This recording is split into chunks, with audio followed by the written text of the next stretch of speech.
विद्येचं माहेरघर असलेल्या पुणे रेल्वे स्टेशनचं नाव बदललं जाण्याची शक्यता आहे। पुणे रेल्वे स्टेशनच्या नामांतरावरून नव्या वादाची ठिणगी पडलेली आहे आणि त्याचं घडलं असं की पुणे रेल्वे स्टेशनला थोरले बाजीराव पेशवे यांचं नाव देण्याची मागणी भाजप खासदार मेधा कुलकर्णी यांनी केलेली आहे। या संदर्भात त्यांनी केंद्र सरकारशी पत्रव्यवहार केलेला आहे। मात्र त्यांच्या या प्रस्तावाला काही संघटना आणि राजकीय पक्षांकडून विरोध होतोय, त्यामुळे नवा वाद निर्माण होऊ शकतो। पुण्याकरता महात्मा ज्योतिबा फुलेंचं मोठं योगदान आहे, त्यामुळे रेल्वे स्थानकाला महात्मा फुलेंचं नाव द्या अशी मागणी रिपाई खरात गट, संभाजी ब्रिगेड गट आणि शरद पवारांच्या राष्ट्रवादी काँग्रेसमधील काही नेत्यांकडून मागणी होते। तर इतिहास अभ्यासक श्रीमंत कोकाटेंनी राजमाता जिजाऊंचं नाव पुणे स्टेशनला द्या अशी मागणी केलेली आहे। सगळ्यात पहिले सुरुवात झाली ती मेधा कुलकर्णींनी केंद्राशी पत्रव्यवहार केला आणि पुणे स्टेशनचं नाव बदला असं म्हटलं, थोरले बाजीराव पेशवा असं ठेवा असं म्हटलं, त्यावरून हा विषय सुरू झालेला आहे। पुणे रेल्वे स्टेशनला श्रीमंत थोरले बाजीराव पेशवे यांचं नाव देण्यात यावं अशा प्रकारची मागणी ही पुण्यातल्या अनेक संघटनांनी वेळोवेळी केलेली आहे। मी सुद्धा आज त्याचा पुनरुच्चार आजच्या मीटिंगमध्ये केला। कुठलंही रेल्वे स्टेशन असू देत, कुठलंही एअरपोर्ट असू देत, ते भारताच्या त्या ठिकाणच्या इतिहासाशी त्याचं कनेक्शन असावं यासाठी म्हणून प्रयत्न केले जात आहेत। बहुजनांचं एक पुरोगामी महाराष्ट्र म्हणून या महाराष्ट्राची ओळख आहे। आम्हाला परत आधुनिक पेशवाई नकोय, म्हणून पुणे स्टेशनला क्रांतीसूर्य महात्मा ज्योतिराव फुले यांचंच नाव दिलं गेलं पाहिजे अशी संभाजी ब्रिगेडची ठाम भूमिका आहे। महत्वाची बातमी बघतोय आपण। सपा आमदार अबू आझमी यांनी माफी मागितलेली आहे। वारी संदर्भात त्यांनी वक्तव्य केलेलं होतं, ट्विटच्या माध्यमातून त्यांनी आता माफी मागितलेली आहे। खूप मोठा गहजब झाला दिवसभर काल। अबू आझमींनी वारी संदर्भात असं वक्तव्य केलं होतं की वारी असते वेगवेगळ्या शहरांमध्ये, मग वाहतूक कोंडी होते, मग त्याच्यावर आम्ही तक्रार करतो का, अशा प्रकारचं त्यांचं वाक्य होतं। तर नमाज अदा करताना मात्र खूप साऱ्या तक्रारी येतात, हे म्हटल्यानंतर मात्र दिवसभर गजब झाला। अनेकांनी त्यावर टीका टिप्पणी केली। आत्ताची बातमी अशी की अबू आझमींनी माफी मागितलेली आहे। त्यांनी ट्विट केलंय आणि केलेल्या वक्तव्याची माफी मागितलेली आहे। शिवसेना उबाठाच्या तेजस्वी घोसाळकर दहिसर विधानसभा प्रमुखपदी नियुक्ती त्यांची झालेली आहे। तेजस्वी घोसाळकरांनी पक्षातील सगळ्या पदांचा राजीनामा दिलेला होता। भाजपमध्ये प्रवेश करणार अशा चर्चा सुरू होत्या। शिवसेना उबाठासोबतच राहणार असं त्यांनी स्पष्ट केलेलं होतं। तेजस्वी घोसाळकरांनी 2 दिवसांपूर्वी ठाकरेंची भेटही घेतलेली होती। शिवसेना उबाठाकडून दहिसर विधानसभा प्रमुखपदी तेजस्वी घोसाळकर यांची नियुक्ती करण्यात आलेली आहे। दरम्यानच्या काळात खूप साऱ्या घडामोडी घडल्या, त्या नाराज होत्या। त्यांच्याच पक्षातले स्थानिक त्यांना सहकार्य करत नाहीत असं त्यांचं म्हणणं होतं। ही जी खंत आहे, मनातली खतखत आहे, ते तिने उद्धव ठाकरेंकडे बोलून दाखवलेली होती। विनोद घोसाळकरांचं वेगळं मत होतं। विनोद घोसाळकरांची ही सून आहे। मग दहिसरमधल्या सगळ्या पदाधिकाऱ्यांना उद्धव ठाकरेंनी बोलवून घेतलेलं होतं, त्यांच्याशी या संदर्भात सल्लामसलत करण्यात आली होती। तर आत्ताची बातमी हीच आहे की दहिसर विधानसभा प्रमुखपदी तेजस्वी घोसाळकर यांची नियुक्ती करण्यात आलेली आहे। पुढे जाऊया त्रिभाषा सूत्रासंदर्भातली बातमी। मुख्यमंत्री देवेंद्र फडणवीस यांच्या वर्षा निवासस्थानी सोमवारी रात्री महत्त्वाची बैठक पार पडली। त्रिभाषा सूत्रावर सगळ्या संबंधितांशी बोलूनच अंतिम निर्णय होणार आहे। त्रिभाषा सूत्रासंदर्भात साहित्यिक, भाषातज्ञ, राजकीय नेते आणि इतरही सर्व संबंधितांशी चर्चा करूनच अंतिम निर्णय घेण्यात येईल असं प्रतिपादन मुख्यमंत्री देवेंद्र फडणवीस यांनी केलं। उपमुख्यमंत्री एकनाथ शिंदे, शालेय शिक्षण मंत्री दादा भुसे, राज्यमंत्री डॉक्टर पंकज भोयर, शिक्षण विभागातील अधिकारी यावेळी उपस्थित होते। या विषयावर सांगोपांग चर्चा झाल्यानंतर सगळ्या राज्यांची स्थिती सगळ्यांसमोर मांडावी आणि नवीन शैक्षणिक धोरणांतर्गत मराठी मुलांचे अकॅडमिक बँक ऑफ क्रेडिटच्या अनुषंगाने नुकसान होऊ नये यासह इतरही पर्यायांवर सगळ्यांकरता समग्र सादरीकरण करण्याचा निर्णय या बैठकीत घेण्यात आलेला आहे। ही सल्लामसलतीची प्रक्रिया पूर्ण झाल्यावरच अंतिम निर्णय घेण्यात येणार आहे असं यावेळी मुख्यमंत्री देवेंद्र फडणवीस म्हणाले। त्यामुळे शालेय शिक्षण मंत्री दादा भुसे हे आता पुढची सल्लामसलतीची प्रक्रिया प्रारंभ करणार असल्याचं कळतंय।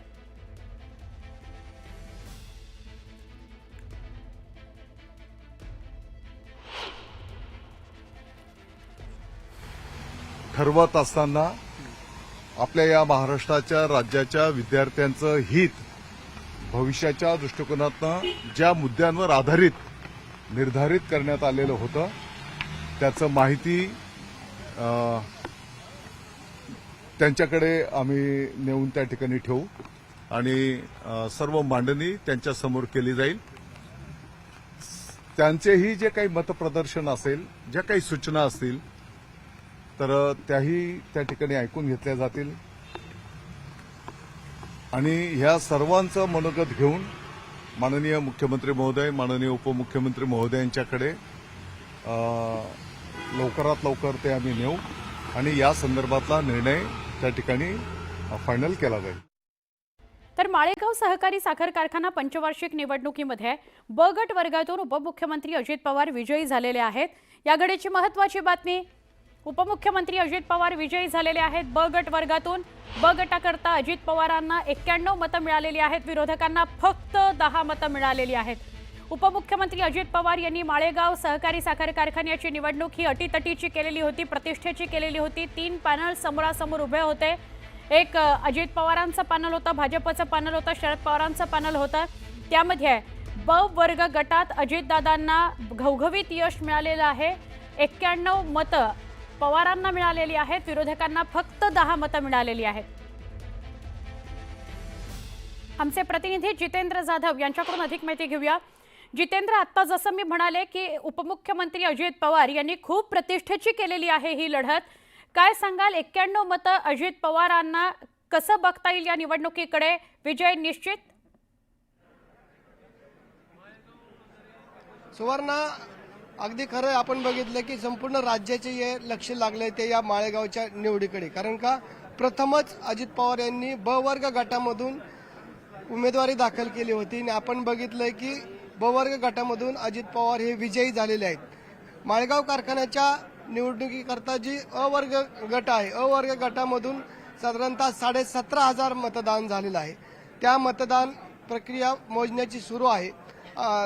पहिल्यांदा आता ब वर्ग गटाची मतमोजणी झाल्यानंतर अनुसूचित जाती जमातीचा जी गट आहे याची मतमोजणी करण्यात येणार आहे आणि त्याच्यानंतर इतर मागासवर्गीय, महिला आणि सर्वसाधारण गट अशा मतमोजणी करण्यात येणार आहे. परंतु आत्ता जी छाननी म्हणजे मतपत्रिका गोळा करायचंच काम चाललं होतं, याच्यामध्ये आपल्याला असं दिसून आलं की जी माळेगाव गट असेल, पंधरे गट असेल, सांगवी गट असेल आणि कांबळेश्वर गट असेल, या गटांमधून क्रॉस वोटिंग भरपूर प्रमाणामध्ये झालेला आहे आणि याचा फटका बसणार का काय हे देखील आपल्याला पाहावं लागणार आहे. कारण का आता 20 जागांमधून अजित पवार गटाला किती जागा मिळतात आणि जे भाजपाचे रंजनकुमार तावरे आणि चंद्रराव तावरे आहेत यांना किती जागा मिळतात हे आपल्याला पाहावं लागणार आहे. साधारणतः 1 किंवा 1.5च्या दरम्यान पहिला निकाल हाती येण्याची शक्यता आहे आणि मध्यरात्रीपर्यंत ही निवडणूक मतदानाची मोजणीची जी क्रिया आहे बरोबर लक्षात आलं. दुपारी 1 वाजेपर्यंत पहिला निकाल येऊ शकतो आणि रात्री उशिरापर्यंत कदाचित आपल्याला निकाल पूर्ण लागला असं समोर येईल. मध्यरात्र उजाडेल, आज दिवसभर जाईल त्यामध्ये असं ते सांगतायत. धन्यवाद जितेंद्र. पुढची बातमी, मनसेच्या केंद्रीय समितीची आज शेवटची बैठक आहे. बैठकीमध्ये दक्षिण मुंबईच्या मनसेच्या स्थितीचा आढावा घेतला जाणार आहे. मुंबई मनसेचे अध्यक्ष संदीप देशपांडे यांच्यासह केंद्रीय समितीचे सगळे नेते बैठकीला उपस्थित असणार आहेत. बैठकीचा एकूण अहवाल राज ठाकरेंकडे सुपूर्द केला जाणार आहे. दक्षिण मुंबईचा आढावा घेतला जाणार आहे. मनसे ॲक्शन मोडवर आलेली आहे. गेले काही दिवस आपण बघतोय सातत्यानं वेगवेगळ्या बैठका सुरू आहेत, वेगवेगळ्या पदांच्या नेत्यांच्या बैठका सुरू आहेत आणि त्याचा आढावा घेऊन तो अहवाल मनसेच्या नेत्यांकडे पाठवला जातोय.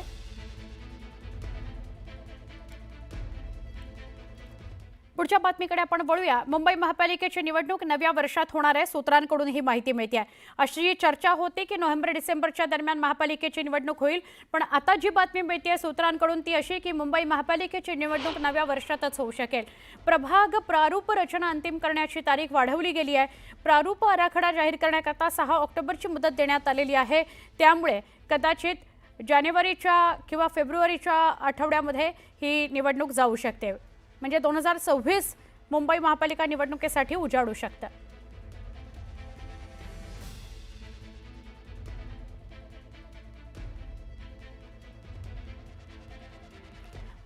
मुंबई महापालिकेच्या निवडणुकीसंदर्भातली बातमी आता आपण बघत होतो। आता मुख्यमंत्री देवेंद्र फडणवीस यांनी मंत्रिमंडळातील 7 मंत्र्यांच्या ओएसडी आणि पीए यांच्या नियुक्तीला परवानगी नाकारलेली आहे। याविषयीची महत्त्वाची बातमी।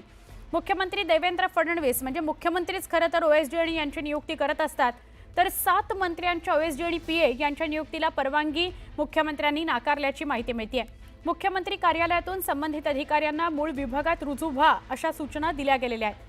या नोटिसांमध्ये सचिवांवर बेकायदेशीर पद्धतीने काम करत असल्याचा ठपका ठेवत तात्काळ मूळ विभागात हजर होण्याच्या सूचना दिल्या गेल्या आहेत। नोटीस आल्यामुळे मंत्र्यांची पळापळ सुरू झाली आणि शिवसेनेचे नाराज मंत्री उपमुख्यमंत्री एकनाथ शिंदे आणि मुख्यमंत्री देवेंद्र फडणवीस यांच्या बंगल्याच्या चक्रा मारतायत। भाजपच्या मंत्र्यांनाही जवळचा खासगी सचिव हवा आहे, पण देवेंद्र फडणवीसांच्या पुढे भाजप मंत्र्यांची बोलती बंद झाल्याची माहिती सूत्रांनी दिली आहे।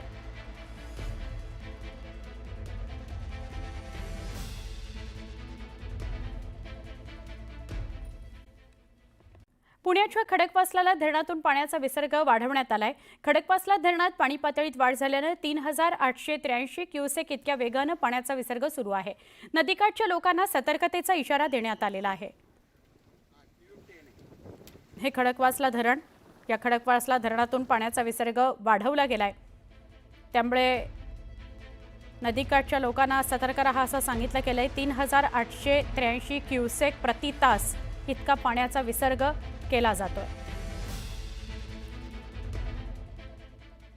कोल्हापूर, पुणे, नाशिक नंतर आपण रायगडकडे वळूया। रायगडच्या रोहामध्ये गेले 2 दिवस सतत मुसळधार पाऊस पडतोय, त्यामुळे रोहा शहरातली कुंडलिका नदी दुथडी भरून वाहतीये। कुंडलिका नदीच्या पाणी पातळीत मोठी वाढ झाली आहे, त्यामुळे नदीनं इशारा पातळी ओलांडलेली आहे। सुरक्षेच्या दृष्टिकोनातून कुंडलिका नदीवरील जुन्या पुलावरची वाहतूक बंद करण्यात आलेली आहे। कुठलाही अनुचित प्रकार घडू नये म्हणून ही वाहतूक बंद करण्यात आलेली आहे।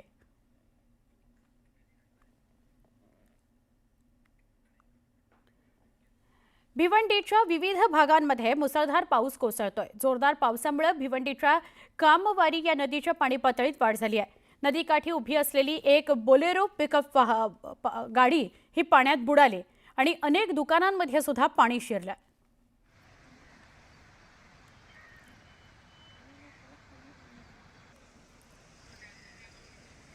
मध्यरात्रीच्या दरम्यान भिवंडी शहर आणि ग्रामीण भागात मुसळधार पाऊस झाला। कामवारी नदीची पाणी पातळी वाढली आणि नदीलगत अनेक झोपडपट्टी परिसरामध्ये पाणी शिरलं। शहरातल्या बाजारपेठमध्ये सुद्धा पाणी शिरलं। तीनबत्ती भाजी मार्केटमध्ये पाणी शिरलं। सकाळपासूनच पावसानं उसंत घेतली आहे, त्यामुळे पाणी पातळी आता हळूहळू कमी होऊ लागलेली आहे। परंतु खबरदारी म्हणून नदीलगतच्या लोकांना सावधगिरीचा इशारा आपत्कालीन यंत्रणेनं दिला आहे।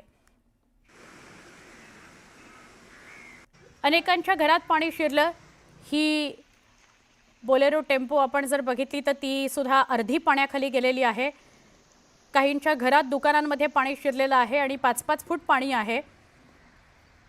भिवंडीसह परिसरात मध्यरात्री मुसळधार पाऊस झाला आणि त्यात आजूबाजूच्या ज्या झोपडपट्टी, कामवारी नदीच्या आजूबाजूचा जो झोपडपट्टीचा भाग होता तिथं हे पाणी शिरलं। रहिवासी भागामध्ये पाणी शिरलं। सकाळपासून जरी पावसानं उसंत घेतली असली तरी असाच पाऊस पुन्हा पडू शकतो, त्यामुळे काळजी घ्या असं आवाहन कामावरी नदीच्या आजूबाजूच्यांना सांगण्यात आलंय।